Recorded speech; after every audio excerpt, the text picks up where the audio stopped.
All right, Beakers, the new polls are in. One of our pollsters tells us we are looking at a, quote, presidency in peril. In our poll, Donald Trump now leads Joe Biden by 5 points. This is the biggest lead NBC has ever had in 16 polls for Donald Trump over Joe Biden. 37% approve and now 60% disapprove. And we should say that is the lowest approval rating since former President George W. Bush's second term.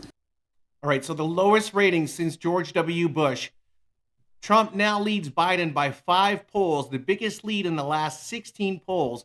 And this is by NBC. This is not by Fox News. So this is not a Republican poll by any means. So we're going to dig into these numbers a little bit and show you why Trump's leading. But then at the end of this video, I'm going to show you the Biden remedy, which is going to have you on the floor laughing. The most hilarious remedy I've ever heard. So make sure you stay tuned to the end so you can check out this hilarious remedy. Now let's dig into the polls a little bit.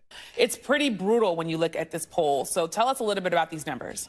I think what's more concerning from Biden's standpoint would probably be the overall trajectory of this. And I'm talking over the course of years. Now, this is our 4th poll this cycle. Starting, last June, we had Biden ahead by 4. That already was closer than any poll from 2020. And then from there, it went to a tie in the fall. It went to a slight Trump lead in November. And now, as you say, a Trump lead of 5 points.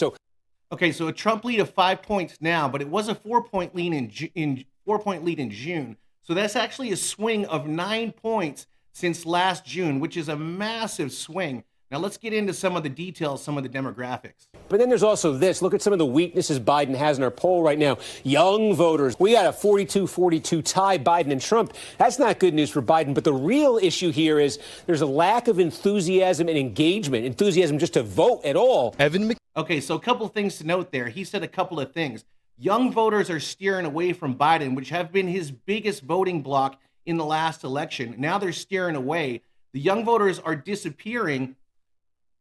Let's check out the young vote. Kenzie is a Starbucks worker and union organizer in Madison, Wisconsin, who cast his very first presidential ballot for Joe Biden. I voted for Biden, and I told my friends to as well. Do you plan on voting for him this time around? No.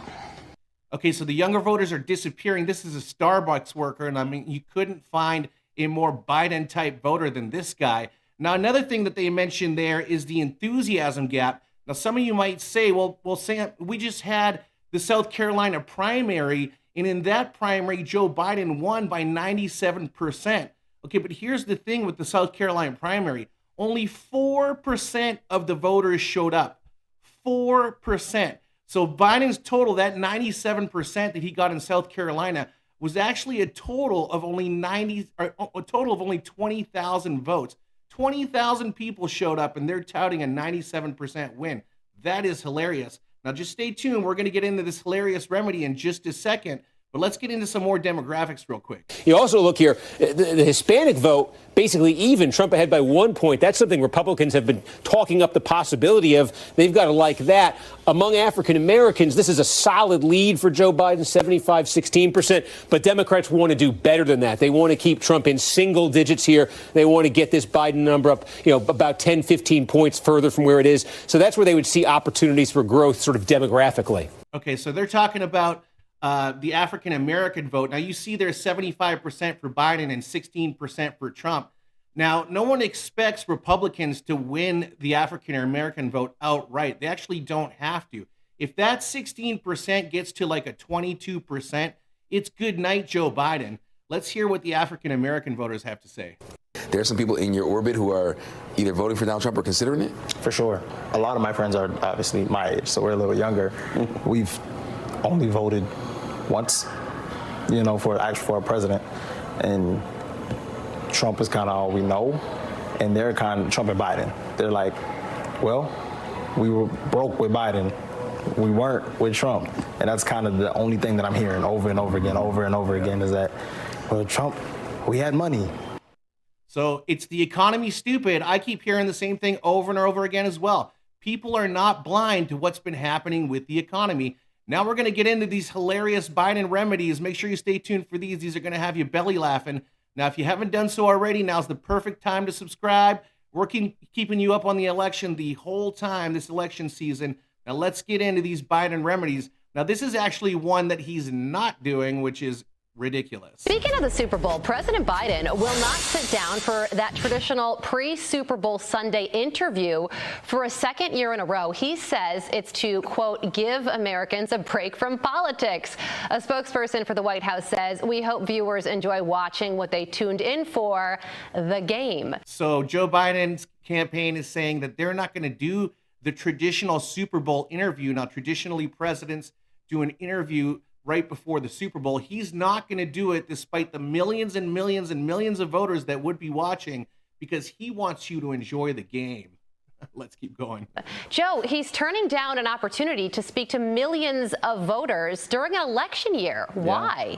Why? Because he's got an appointment in his basement in Delaware where he's probably going to watch the game. Now, let's check out. This is the answer to the Biden administration.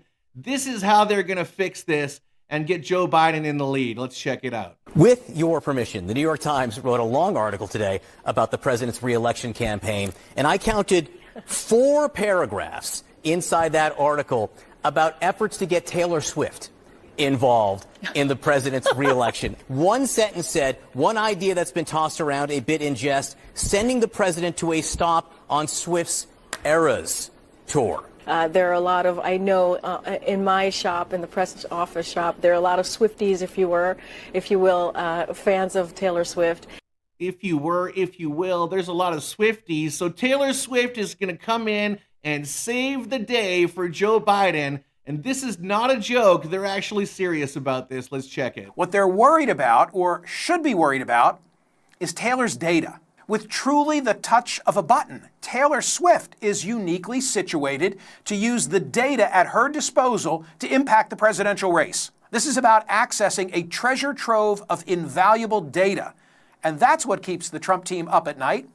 So that's what keeps the Trump team up at night. Taylor Swift's going to come in and change the whole dynamic of this election. Taylor Swift is going to lower gas prices for you and make groceries more affordable. Now, that's the take. That's the new poll that just came out. We've got live shorts every single day. Make sure you check those out. Make sure you hit that subscribe button. Enjoy the rest of your evening. Peace, everybody.